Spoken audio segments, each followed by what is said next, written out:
l'équipe mobilement formée en place pour servir Bino. Breaking news Covid-19, chiffre 7660 cas et 183 décès, 3236 personnes guéries. Il y a un bulletin, il y a lundi, une évolution, il y a pandémie, oyo, ezako koba, souci, ezali, banabazon la classe, souci, ezali, état d'urgence. Et si là, souci, ezali, malade, wana, ekoma, nasuka, ou karma, on doit vivre avec, toye bandengeni toko vivre na yango, tout en respectant ma geste barrière. PPRD, UDPS, programme qui marche na bango, même chose pour la Lamuka, mais gouverneur a fait suite aux favorables été na bango nyonso. Raison au gouverneur il y a Kinshasa a payé le bit en plein état d'urgence décrété par Mokonzi Mboka, chef de l'État. Alors moyen à permettre marche pour rassembler Batebele ezalité mais réaction et oumela quitté UDPS PPRD basa d'accord té na position na même bande ko la muka bango balobi bako marcher jeudi bako marcher lundi, voilà, comment est-ce que le tableau s'est présenté. 4 leaders, il y a la Moukapé, ça qui communiquait encore une fois pour Kobenga Batuna Bango, la marche Oyo et Salema Mokolo, na lundi 13 juillet prochain. DGRK, directeur général, directrice générale, il y a régie financière, il y a ville, province, il y a Kinshasa, a démissionné. Rita Bola a le biazana bambition naie Moussoussou, mais en réalité, les dessous des cartes, pourquoi finalement Rita Bola, après je crois une année, à Sundoli, post-wana, pour na kosala eloko mususu toyeba nini e batami na simanengo. Bravo na génie militaire au bazo travailler pont ya Kianza au ezako sangisa quoi commune ya Lembape commune ya Ngaba, même chose na balabala au ezako mema kino na paroisse Saint-Luc. Voilà, génie militaire de Bazako Sala Moussala, on a Baosala Mopé, vraiment qui toko makasi. Alors, Bosenga n'a vu ça simplement la Bakondi, Batala Pe Bambo, ceux qui bat travaux ezali, Olé Akobenga, Mingi ba société, Libanda Basala, Soda na Biso, Bazana Nzebito Pe expertise, Wana, Yarosala Pe Moussala, alors Ekozala ma BT, ko associé Bango Pe na ba travaux publics Oyo, et ko Salema Nakati Yamboka. Voilà les quelques informations. Tozaki Nango et à Kopé Sengo. Voilà Tozana Feli, Mawila, il y a Union des Républicains, Mbote. Voilà Tozana Joji, Belao, Aouti Koko, Melabiso, Awa, quelque peu d'arrêt, Mbote Nayo. Micro, voilà, Ozana Microte. Merci. Yé Azali. Collaborateur, il y a Ados Ndombasi, député national pour le compte, il y a Lamouka. Adolphe Amissi, Union pour la démocratie et le progrès social, il y a Zalim Moko Bakambi, à Jeunesse, il y a UDPS Tshisekedi Mbote. Mbote ndeko journaliste. Alors finalement, UDPS Tshisekedi, on a bien que Boza parti présidentiel et le Boko aussi lycée un côté prolifération, on a UDPS Tshisekedi, UDPS Amissi, UDPS ceci, est-ce que aussi la tête? Bon, on a dit que à l'encontre, il y a des idéaux au Tomela. Il faut respecter la démocratie et fixer le principe. La liberté aussi, il y a création d'un parti politique, ce qui est à Kokinae. Mais je crois que la référence, elle est unique. C'est l'UDPS, tu sais qu'il dit, la vraie UDPS et le vrai patrimoine est congolais. Donc voilà ce que je peux dire. Médard Kankolongo, président national du Congo en avant, parti politique na République démocratique du Congo, Péazan Abisson Mbote.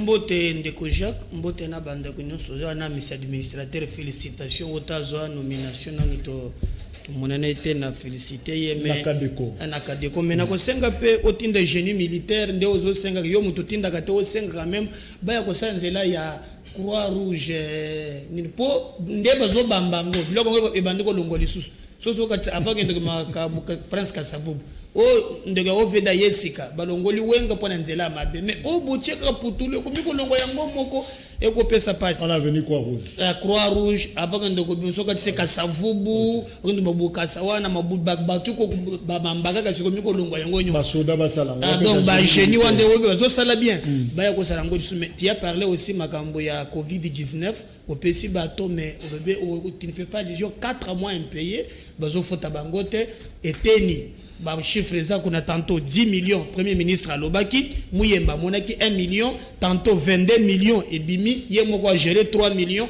4 mois, Batouane à Covid-19, Batumite Mamabe, Koulen Mbongo Covid.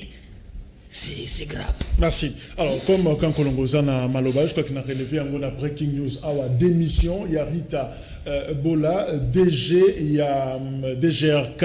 Oezali, régie financière, il y a ville province à Kinshasa, je crois qu'à Sali, presque une année, depuis à jouer responsabilité Wana, et voilà que le lot a jeté éponge. C'est quoi le problème finalement pour mes amis? Non, Ndeko Jacques, je pense qu'il faut zonga na archive na yo. Émission moko tosala na yo 2 ou 3 fois. Ba tout temps tu ya ko sala émission tosala la ka mboka pona ko sunga ba ko kamba, ba ka que ce pays n'appartient pas aux individus. Ba émission moko tosala na yo ao. À l'époque, Nathalie Sayoki, Rita Bola na système moko ayena yango d'abord avant que tout bachaye na ebsayo ke no bakocha monta musique ba yeko chaye. Nazaka ba info nyonso wana. Ce qu'il fait aujourd'hui, même son frère P o yazana hologramme, ayeba que justice ko landele P Émile Bola. Mais là où les bas blessent Akei Yemoko, j'ai quelques documents pour lesquels il est temps ils ont la kamukete. Akei par exemple, au regard des preuves à notre possession. Parmi les plus récents, les détournements figurent celui de la somme de 350 millions que vous avez personnellement retiré au guichet des sociétés Minu Congo aux procédures frauduleuses et régulières des dégrèvements portant sur la somme d'1 milliard de francs. Il y a Zalaka, ce qui a par exemple la société. On appelle ça Minu Congo. Beaucoup de gens ont mbongo ebele. Il y a un akitisi. Et chose grave, ajoute que déjà il y a même plusieurs convocations. Il y a la police, par exemple, on lui avait convoqué depuis l'année passée, par exemple, c'est depuis 2019, on a convoqué première convocation, Madame Rita Bola, il y a 5 ou 6. Pour le moment, nous avons interpellé Bakonzi. Nous avons appris qu'il a démissionné pour Abima Mboka. Alors, Tokoye Bisabango qui est Moutouazana objet, il y a qu'on répondre les besoins à Bazouzi, à Koki Kobima Mboka te. Bakangi pe ba frontière. Bakanga ba frontière, mais ba information notre possession à Linginaye, à Bimani Congo. Et cette démission, il copie ça passe. Parce que l'Assemblée provinciale, et c'est que peu Moussou Yangowan, Makambunyo Sotobele Laka, Boutuna Moï. Et ça, ne rien. Pour une fois, quand même un député qui a fait cesser. Pour une fois, ma gloire a mis quelque chose. Il y a tout le monde interpellé. Ma gloire quand même. Ma gloire. Et Koko Makeno, comment la session, il y a, au lieu de répondre non, à Zobela, la session en septembre. En septembre, il a démissionné. C'est notre argent. Il y a Bakinois. Donc, Nako Senga, Bakonzi, Bapesa, ceux qui sont innocents. Il faut une présomption d'innocence. À qui doit répondre, les membres de notre possession sont très grave. Donc, à quoi commis Bimanayete, ce qui se passe dans des DGRK. Et aussi, il y a même quelques élites. Il y a qui sont complices dans les Cambo, dans les Roland de la dossier, alors aujourd'hui, aux juristes, finalement, qu'est-ce que mon côté à Congo, ils ont épargné? Partout, tout ça n'a pas de problème. À niveau national, à niveau de la province, finalement, qu'est-ce qu'on peut faire pour que la situation, toi, assainir quand même finance publique en cannabis? Responsable, responsable, détournement, la seule chose à faire, c'est de poursuivre Montagnon face à responsabilité. Mouta détourné comme on a $1, tina 1 million. Pour poursuivre, et ça la tête non d'un côté va se protéger parce que va d'une certaine famille, de l'autre côté va se exposer parce que va corps réseau s'imbatter, d'un autre côté va se bimisa parce que va se viser l'intérêt na bango. Si la loi a été violée d'une quelconque manière, il est du devoir de tout citoyen congolais de dénoncer, il est du devoir de tout le monde. Et puis surtout remarquer que détournement est sali. Peu importe l'institution, peu importe l'endroit, il est de notre devoir de dénoncer. Et il est du devoir, il y a l'autorité judiciaire, administrative et autres, balande la dénonciation ne fût-ce que ba fungola ba enquête pour na koyeba soki ba prétention o bazo dénoncer na liboso na bango eza ya solo to eza lokuta et puis bandeko bazo ko inviter pour ba kenda ko se justifier ba kende ko se présenter pour na justement ko défendre l'innocence na bango parce que so na sa innocence je vois pas pourquoi na boya ko kende ko sa justice ko clamer innocence na ngai.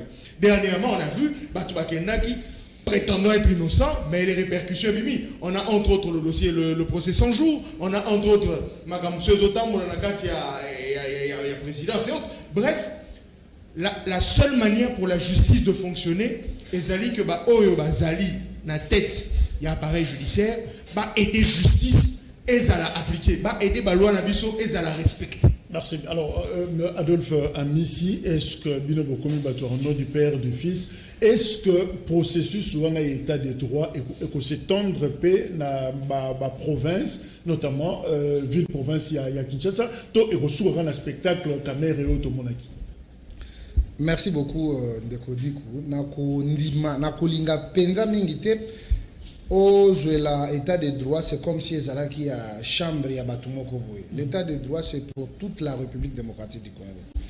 Prôné par UDPS. Exactement. Principalement. Exactement.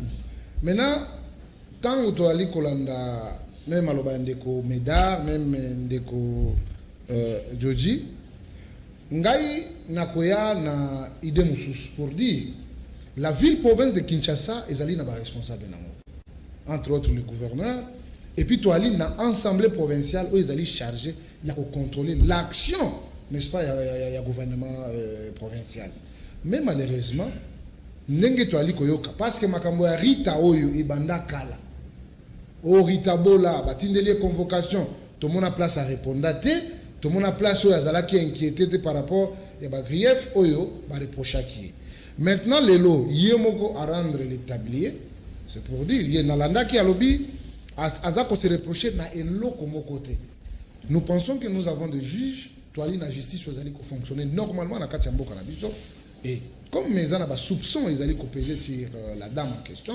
je crois que Essengela qui a qu'à répondre si c'est le si bah convocation tous allez comme on a ezali vrai mais et là comme sous Robert a cité assemblée provinciale au ya Kinshasa ezali musique ya ba camarades ya ba famille ou bien ndengini parce que bango ba ali censé parce que on ezali régi ya province ba ali censé ko contrôler la structure nyonso ezali ko kotisa mbongo na kati ya gouvernement provincial to na kati ya ville province de Kinshasa mais malheureusement toza komona silence moko o eleki ata cimetière na silence yango nde to interpeller ba oyo bazali na charge n'est-ce pas ya kolandela o ezali nkita ya bana province ya Kinshasa bakoka kofongola pe mwa miso et puis madame Rita Bola par rapport à bablo ezali ko se révéler les pemeni na ye akende ko répondre correctement et soki azali reconnu coupable, je crois que ezali peine ezali reconnu pour naïe ezali.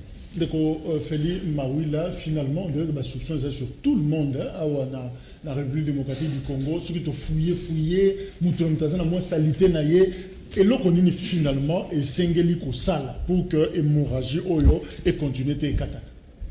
Merci nakanisi likambo etali corruption yangonde moto et bomi système nyonso yamboka na biso soki lelo mboka ezali kotambola te komi na niveau oyo tozali nango lelo ezali système wana ya corruption ya vol et bandit de la présidence de la République tina niveau ya se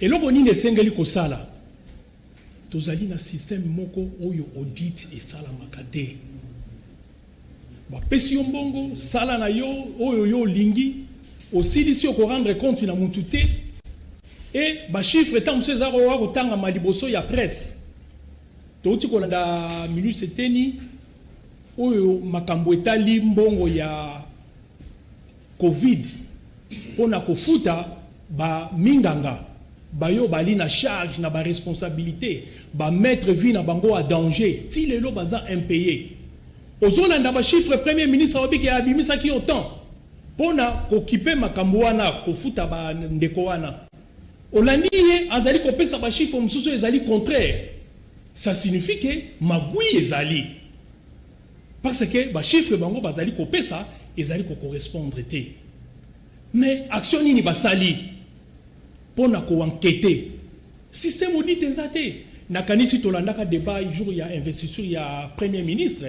Balobaki ko bimisa plan oignon sous boko sala makambo etali économie ko kangisa ba recette pona ko yeba ko matsa budget na ki bande ko député musubabi longtemps que système il y a contrôle les alités audit les alités to ko jamais ko éradiquer le koana sécurité parce que justice na kotala yango ce qui a li justice otozo mona lelo o bazali kolobati yeme ya lobaki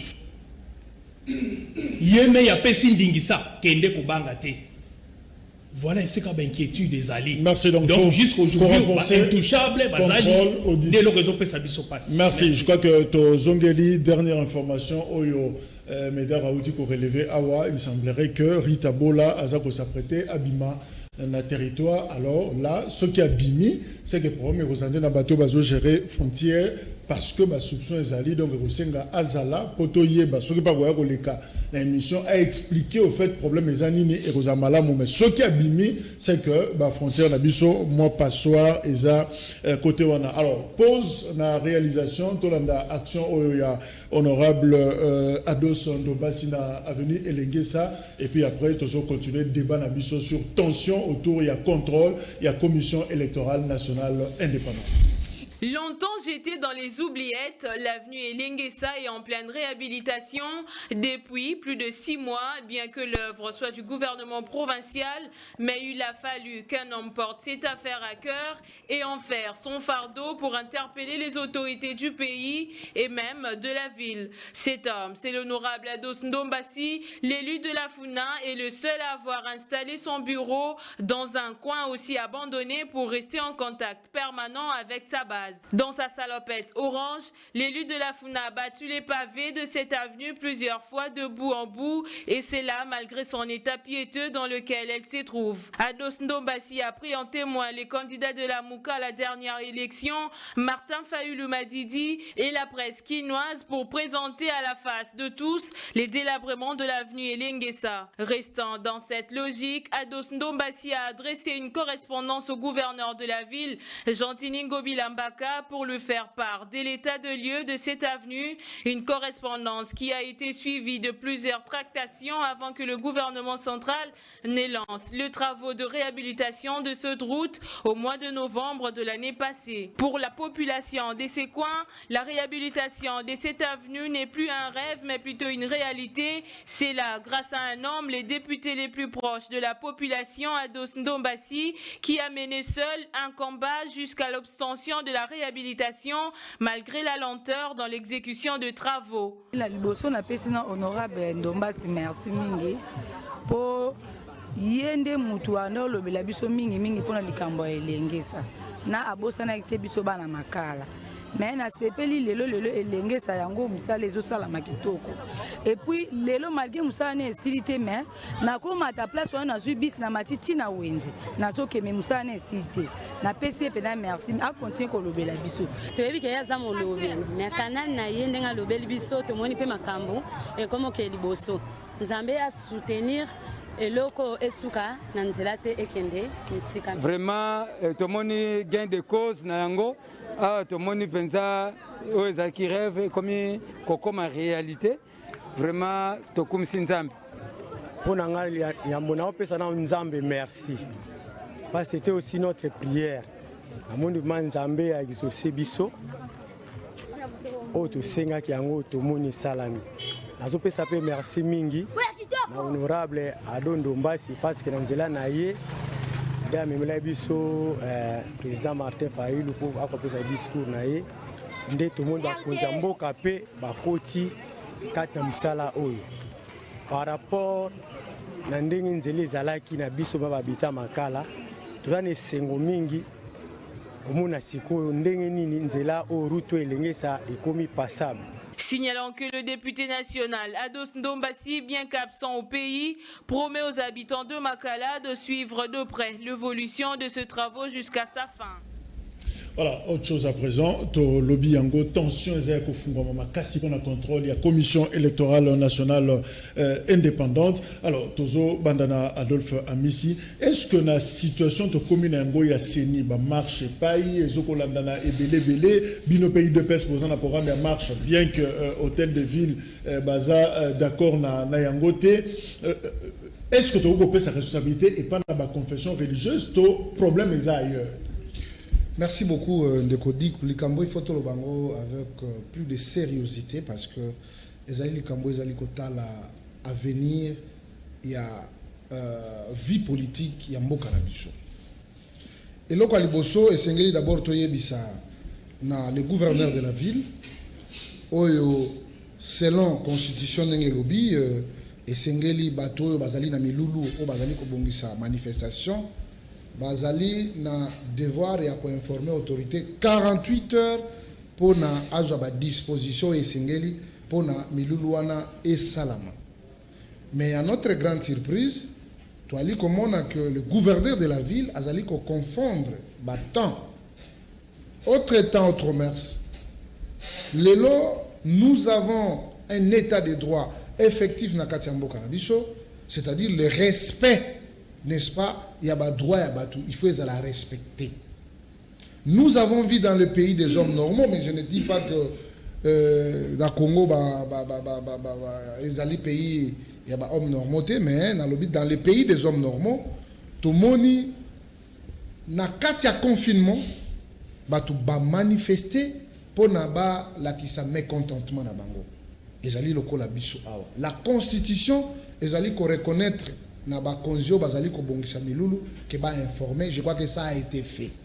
Et aujourd'hui, nous avons le devoir sacré, il y a qu'à sauvegarder l'état de droit et ça a une réalité en République démocratique du Congo. Qu'est-ce qu'on retient? Lobby, bien besoin marché. Ce qu'il faut retenir, que marcher à IDPS et l'ongouété, nous allons marcher dans Nenge et Pesamaki selon l'itinéraire, tu as Tchang, Bakobanda marche dans Bango, na échangeur de limité, tu as Ngaliema, Bakobanda marche dans Bango, na Kitambo magasin, tu as Kini centre, Bakobandango, na rond-point Willery.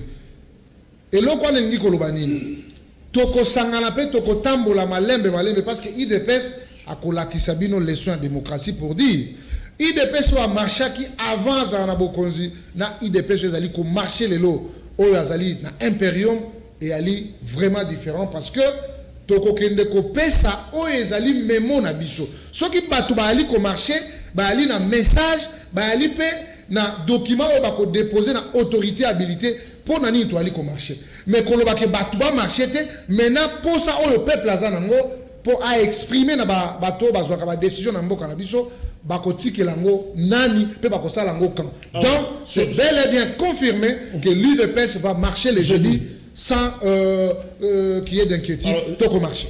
Tellement sur cette question marche parce que la Moukapé va communiquer conjoint, il y a 4 leaders et annoncé une marche pour le 13, c'est ça lundi. Binopé, confirmé? Oui, nous confirmons marche il y a lundi le 13 parce que Ndenge Adolphe Alobi, nous sommes dans un pays de droit et je pense que pour informer le gouverneur de la marche, c'est ça que c'est la permission. Et allez dire à ce dernier que à tel jour, de tel lieu à tel lieu, Bissot au Tambola. C'est vrai que Babimisi prétexte il y a Covid-19, mais état d'urgence. Mais justement, l'état d'urgence ne peut pas nous empêcher, nous, de revendiquer un droit. Ce n'est pas parce que l'état d'urgence est ali qu'on doit marcher sur nos droits les plus légitimes, qu'on doit marcher sur une conviction qui est la nôtre, parce que surtout considérer qu'il y a erreur, qu'il y a faute, qu'il y a trouble quelque part, nous sommes dans le devoir, dans le droit et surtout dans l'obligation d'agir. Voilà pourquoi nous maintenons notre date, il y a lundi, et nous allons marcher pour manifester le désaccord. Voilà, IDPS a bien maintenir, la Mouka a bien maintenir, peut-être que le Congo en avant, Zongi Sima, il y a relâché par respect de l'instruction, il y a un gouverneur. Non, mais monsieur Jacques, merci, mais permettre à la minute pour mon état comme répondre à la question de la marche pour qu'assurer ça. Voilà, bon, je pense que c'est clair Donc, batoko tambola, la constitution prévoit tokondimate baya ko fabriquer biso ba député moussous. On n'a pas un problème personnel avec Ronsard. On a problème personnel na yezate. Aza jeune nazo CP là parce que na mboka na biso moi j'encourage que ba jeune bazo ka ba institution. Tu peux t'imaginer dans un pays baba kyungu à cause de 80 ans, bah nommé à Tchepoudre na moto. Tu peux t'imaginer que niveau budget, c'est très bon. Maintenant, on n'a pas de problème avec lui. Le problème c'est le FCC qui le porte. L'anda na ba émission nyons, ba communicateur il y a FCC, ba communicateur il y a Ronsard. Et là où les bas blessent, on avait dit à l'époque que Ngoyi Mulunda azalaka membre fondateur à peuple de Bandjimate. Mais quand il a quitté la scène, qu'est-ce qu'il a dit? Bakatange Toyokana, Babo Telebiso. Ça c'était une interview qu'il a fait. Oh, Monite Chombe, Nanani Bayokanate, Katumbi, Kabila Bayokanate, pouvoir ekimibiso. Ça c'était un ancien président à Seni. Donc ça pose problème. Je demande aux Congolais, Mafingate, Koboaka Libangate, tous ensemble, tous barrés route dans les Cambouans. Mais pour acheter na nitanga na mibombe là c'est très important. Au monaki na makambo ko na Kinshasa, au kataki na premier tour. Il faut bailler que gouverneur lobaki keno ba wenzeo yatie pembeni waneza ya ofele. Mais ba wenzeo neza ofele te. Bato ba ko futisa, bato ba mbongo. Atuna kinga so na moni muntu ateki na yebisa rapport yango yo badite te bakenda ki muntu azote ko mbona Didier Lola. Ajoute qu'à 30 cm, il y a $50, bah député au Sénat de lobby. Et chose grave, bah qu'il na cabine dans la commune à Kinshasa, bah zui ma baille, mais c'est $13,000. Il y a une cabine on se rend compte que c'est sérieux. Pour la gouvernance, il y a ville, il y a Kinshasa. On aura tout le temps, il y a pour l'Obelayengo de manière beaucoup plus approfondie. Alors, Ndeko Feli, finalement, une opposition radicale, il y a UR. Parce que tout le monde a un mouvement en activité. D'où nous besoin penser à la mine. Merci Ndeko pour Namotuna, Nalikambu Etali, dossier Seni. Ezali vraiment grave kota la Makambouana, Lolenge Ezali Kolekela. Oyebi Likambu Etali Maponami. D'abord, Esengaka Likambu ya confiance. Ce qui confiance, Ezalité. Moyen loko wana etambo les alités. Donc beaucoup marché na baninga toté. Biso tozali na programme marche té parce que nous soyons les senga ba réforme. Avant même ko bandana problème il y a des actions seni. Et sengela ki même ba kamba ba réforme ezali ko sengele salema. Na kati ya ba loi électorale par exemple. Oyebi likambu ya sei. Il y a des députés baza député azalaki eli na 1000 voix. Mais il y a des députés qui lui na 15 000 voix mais les quatre pour nani problème il y a sei et zali tricherie ba légaliser yango nango biso to ali na schéma wana te nyoso to to kende ko chité omoni PPRD organiser marche na moment où il dépêche organiser marche et zali confrontation babilo wana to monango na biso ali ko mona te et zali na ba conséquences graves et oyo to zali ko mona et zali bandeli makambu ya passe ezali sous koleka koya esengeli na biso ko sala ba réforme yango osengi biso otuni biso bande kwa union des républicains ceux qui tozali na démarche biso na effectivement biso toyeba pacifiste tozali kolanda makambu ya ba marche te biso to proposaki cadre ya dialogue oyo ezali ya accord cadre oyebi dialogue à Saint-Titi ezalaki maire dialogue oyo ekutanaki bakongole nyonso na lolenge yango elekelaki mais malheureusement bakina yango esalamaki te bato baselimitaki basekramponaki plus na niveau ya bapartage ya pouvoir. Or na moment ya maponami tokoki kokenda na maponami te soki tosali baréforme ezali kaka na niveau ya CNT parce que baservice ya sécurité oyo bazali censé ya kosécuriser bamaponami oyo bazali komema bakomema bairne bazali koskorte bazali na tendance nini babiloko wana nyonso yango nomoni babiloko oyo ezalaka avant tango basinyaki bakoro oyo mpona kobongisa mapona donc mpona bino mutu na bino likamba 2023 zate bozokanisa kutu yango te 2023 mais tokokoma kuna ndenge nini parce que le prévu calendrier ezali parce que soko totali ba élection nyonso eleki esalama en dehors ya délai constitutionnel.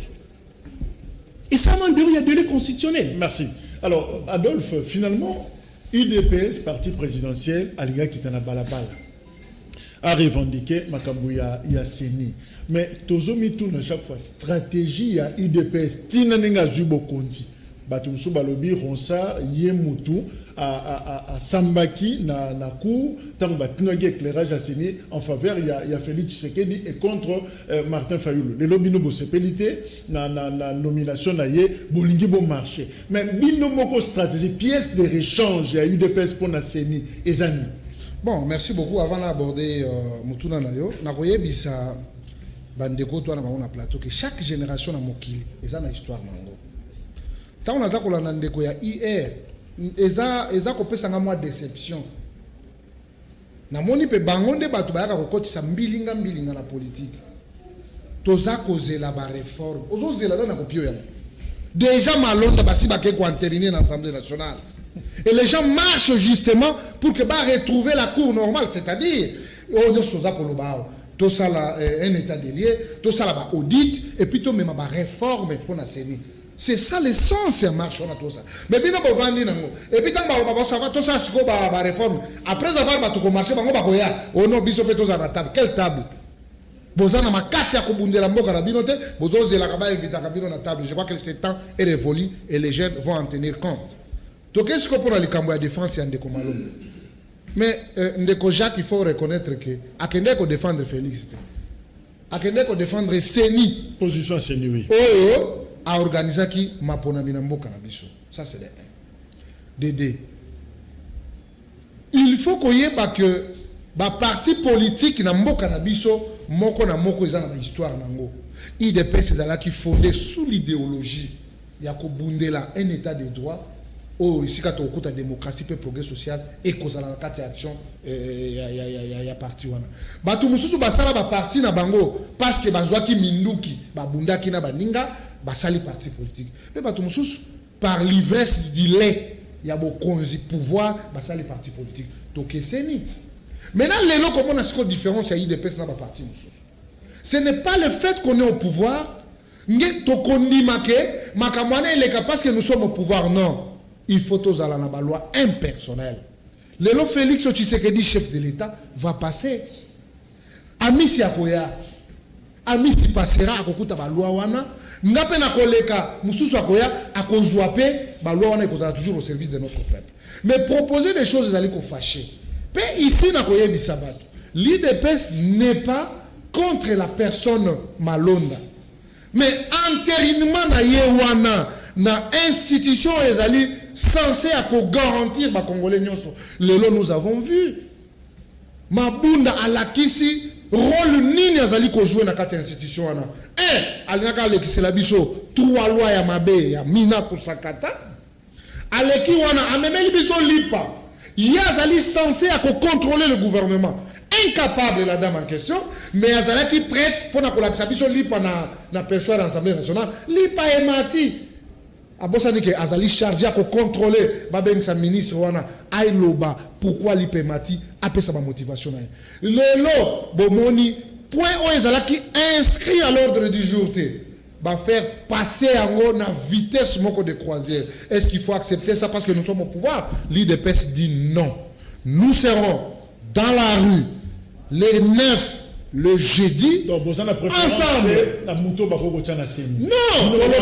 procédure, et à la respecter. Ceux qui vont respecter la procédure, et que non, après rencontre à la confession religieuse, le choix a été porté sur Malonda. L'IDPS n'a pas de problème. Okay. Mais t'as là-haut, Aza qui mangis à Wangani. Catholique à Wangani, on ne veut plus revenir dans ça.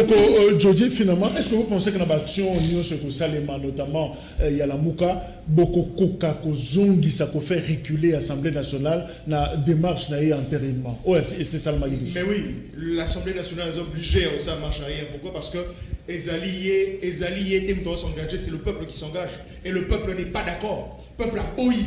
Pourquoi? Parce que Nengendeko, à Michalobi, va présenter ma confession religieuse, va comme Moutnamtawangani, Malone.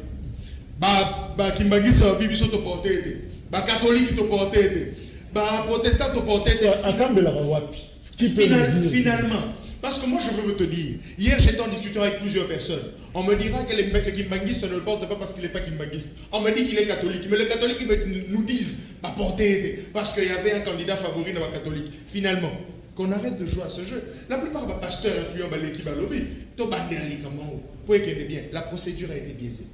Je ne sais pas qui est le fautif, mais il y a une faute. Et le vrai fautif est Zali Bissot.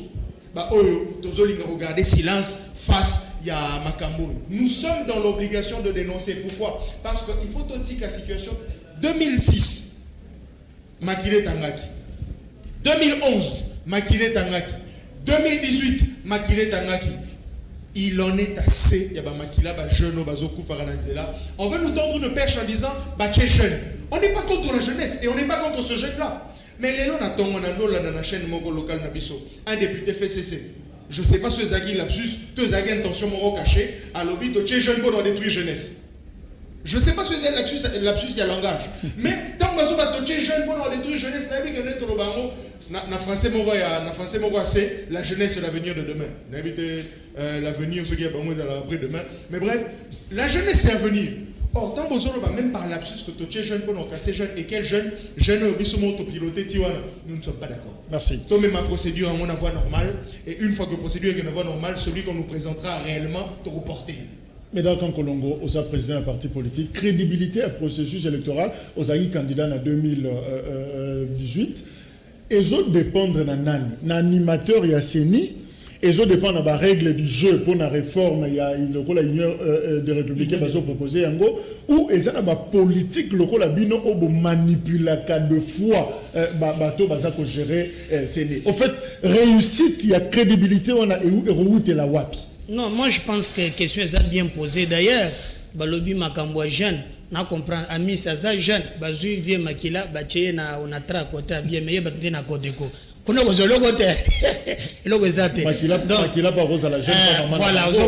alors le plus important pour nous est le processus ndenge bandi.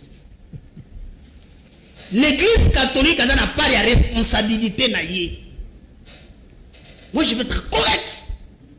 Parce que réforme avant et banda, et c'est d'abord que tango mabunda ba bengi ba confession, il faut d'abord bango ba na préalable. On sous-attend que la scène comme un observateur aille très bien toko que dans l'élection tina kibudi mais ba même qui déjà ba candidat na bango et chose grave. Donc pour l'église logique à réforme les agite faut banan ba ba misko ba candidat comme toujours Kabila le galaga bango mayele ba comprendre ka je ba kotanga na je na ye tango ba kei et vous nalandi si c'est vrai Nathan Nalandi Sylvain Lumu il dit que Bakasaki bango, si c'est vrai, pour Basalaki Bakasayen. Alors que Kabila Zalaka Katange, Ngoyi Mulunda Katange, ça va poser problème. Maintenant, bah, commis na dernier carré. Tant que na dernier carré de Tikali 3, et Tikali Kanda, il y a SCC, na candidat, et il y a les bosser là, voilà. Alors, bah, je vais me sujet, bah, ici, bango.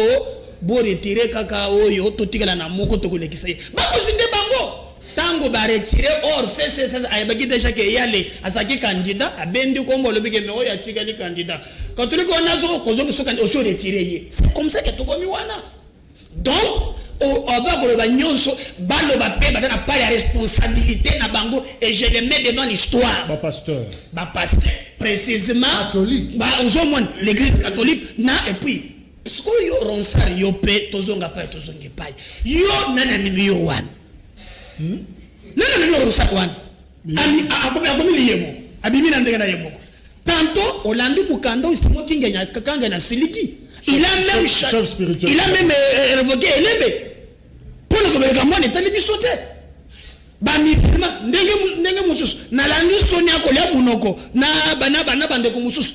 Nous disons, dès lors que candidat jeunesse n'angoueza makambuya tricherie, contradiction et bandité na bandidi. Jacques, nous voulons après 2023.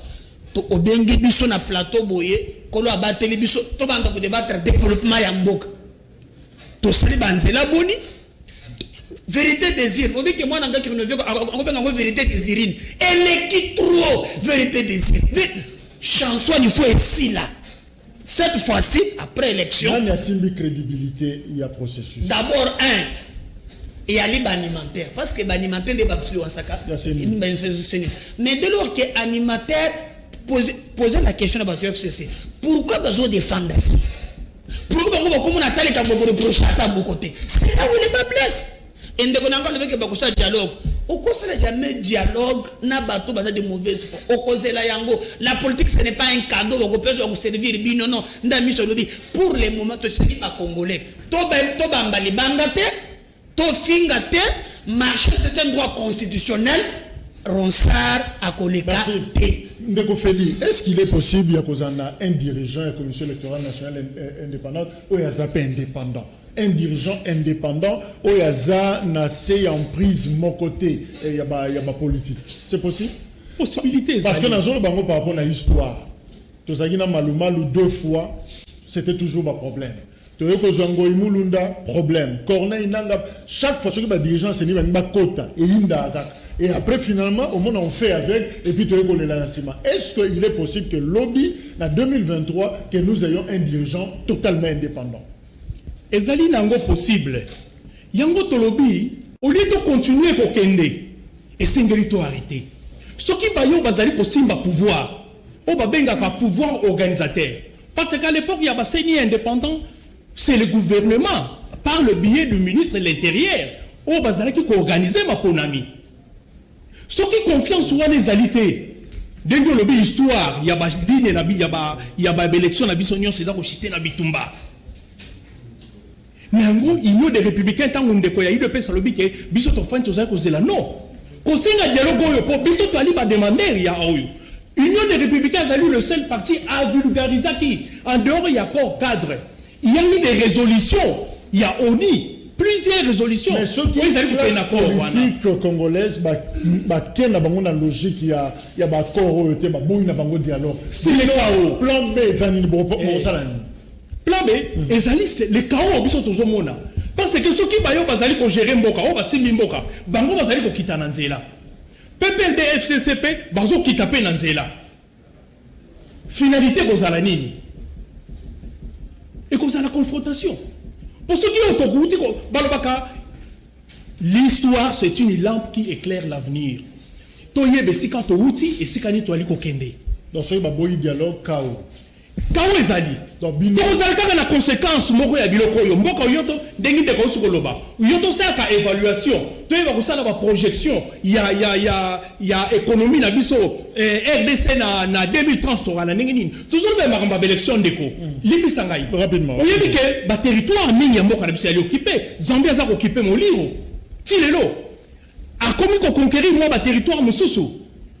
Affrontement, n'a pas militaire Angola. Na niveau ya Kasai. N'a pas comment on a le coup là. Excusez-moi salement. Bassin soudanais, bazo kota, bazo na même formation. On est allé dans le coup de préoccupation, toujours kota biloko. Et bon makambo etali sito parce que sito crise en boka na biso. Ezali politique, sécuritaire, ou esengélito résoudre autour d'une table, j'ai dit. Merci. Alors Deko Adolphe na mokuse parce que faut de temps ba message. Batmusu balobi, il y a eu DPS, président Félix Tshisekedi des alliés, finalement, Baroti Karonsa Malonda Leki, mais Bango Bako négocier vice-présidence, il y a Semi Obasenge Zazalaki, Ezaki Kota, il y a PPRD FCC. Donc, le là, FCC a soutenu Mingi Ronsa, Batike la Bango, Binobo récupérer vice-présidence. Est-ce que ça va géoanaté de Bolibosala? Ndeko Jacques, je crois que toi, Lina va te belé ou va participer à la lutte IDPS. Bien tout ça, la politique saleté. La politique a compromission. Surtout ça, la réelle politique. Réelle politique et pas nabiso ezali la volonté de la majorité. Ce n'est pas les postes. L'IDPS ne cherche pas les postes pour les postes, mais on cherche les postes pour servir le peuple congolais.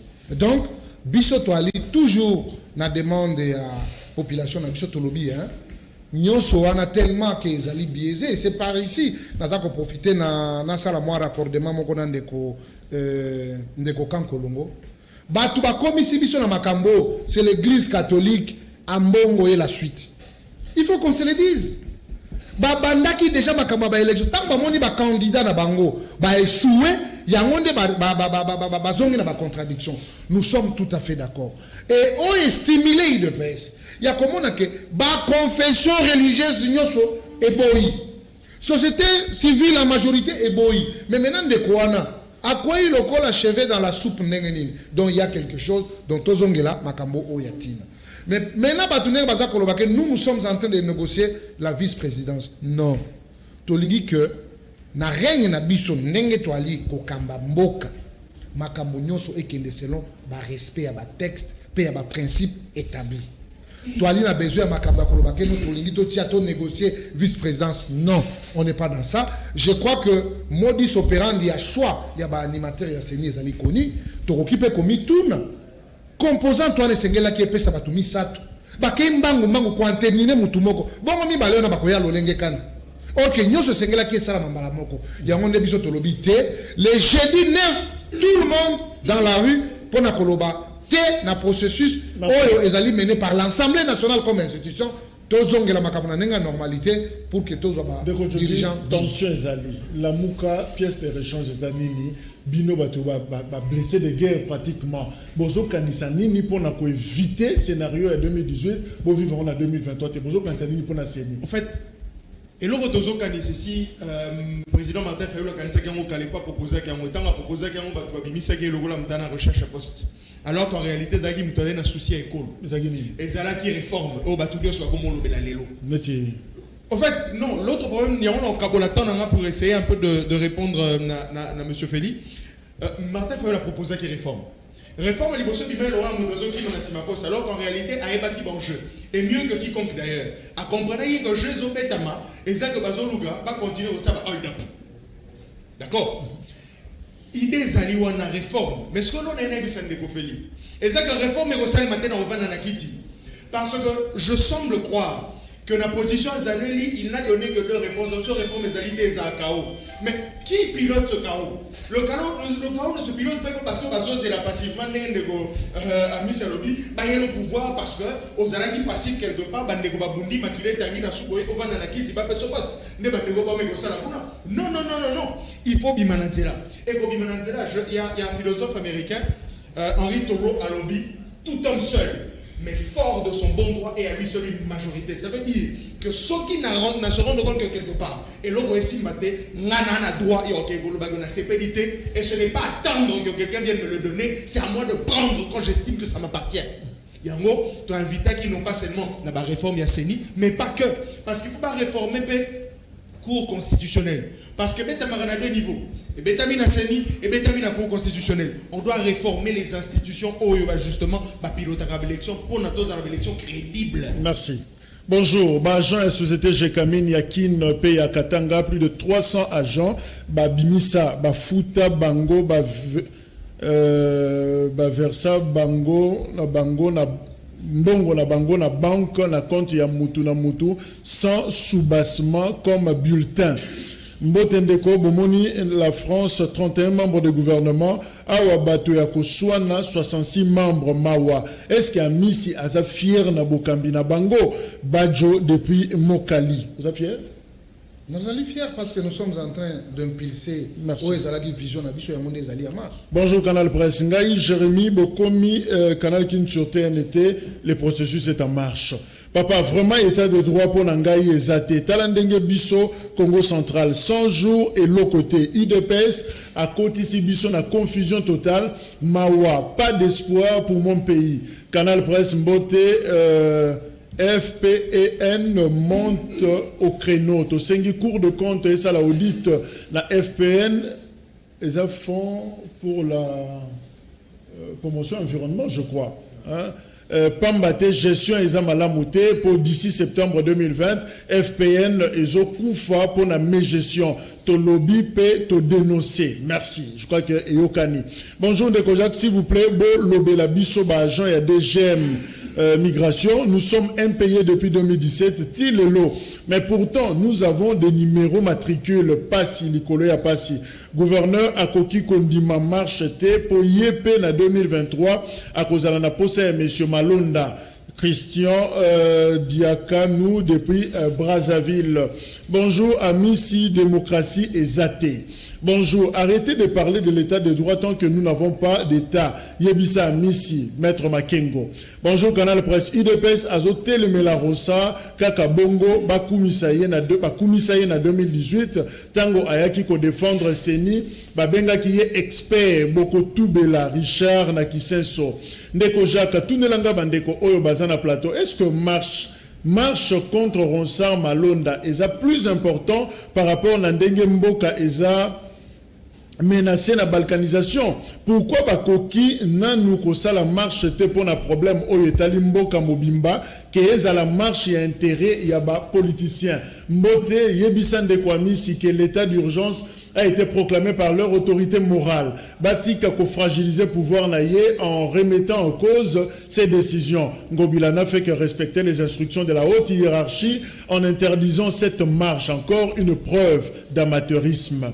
Ndeko Jacques Nga Jean Banza na Kankokolo na lobi boye Malonda aza malette de tricherie ya FCC Tokoki kondima yete mais na Congo les honnêtes basili. Bon, on a 10 secondes nangai batu batambola bafinga te basala mabete, mais je demande bokende gouverneur de la ville $13,000 bazu mabaya batu naka onatra yango batongi nango wenze o eza plateau kasavu batu yango basali fois au gouverneur a lobby $13,000 batu na bakwei Jantini Ngobila $13,000 mabaya nyonse batu ya plateau wana naka bako futa bango te bako lela. Nous nous demandons à ceux qui nous concernent. Il y a côté que bah oh il y a tout un ango où on fout bien na prix des gros. Bakangisi mabaya na bango na basolo. Ozala nyonga mabaya. Grave. Kolongo. Bafuta. Merci Feli 10 secondes. En tout cas, merci. Nakanisi ndeginde ko uti koloba Union des Républicains fandate. Oyo Union des Républicains sopela ngo makila. To organiser ba marche. Tant to zali ko vulgariser ba corps. Bino botambola bolemba. Tolemba te tout ça continue ce que sengeli ngongo to tambola et sengeli to tambola oyebi kende ku Félix anomaki ibalak comme oyazali chargé ya mécanisme de suivi à corps 4 Kabila pe anomaka mais basali la kana bango angote bayeba baki ya sene ya corps 4 zali nini. Merci ya munga pe nazali na bakopia wa oyo na kosenga na pesa bande bako débattre. Va consulter quand même mes documents, on a ma résolution. Les résolutions, il y en a encore plusieurs. Oui, c'est que les batailles. Et donc on y a le Béli Makamba réforme. Merci Ndeko Feli. Alors, Adolphe Amissi, 10 secondes. Je crois que politique n'a pas pour l'instant, il faut tous à la pragmatique. Bah, mais ma vision n'a pas politique à 1800 et 1980. Non. Makambo ici est innové. Et l'autre, ensemble, le peuple n'a pas ma oignon sur le rendez-vous, ça c'est mon corps. Parce que ce qu'on y a dit qu'on réclamait la douane, on a appelé la douane à la mentalité. Donc, surtout, le 9 jeudi, donc on a vraiment la balabala, on a changu, marché qu'on a échangé à limiter, on a kini centre et qu'on a rond-point Willery, on a biso yangalier na suite et qu'on a quitté mon magasin. Nous devons marcher pour dire non à l'institution ezali comme ma biso na la police à Rolio Kanani. Je crois que la police azali censée respecter la constitution. Pe bazali ba agent de l'ordre.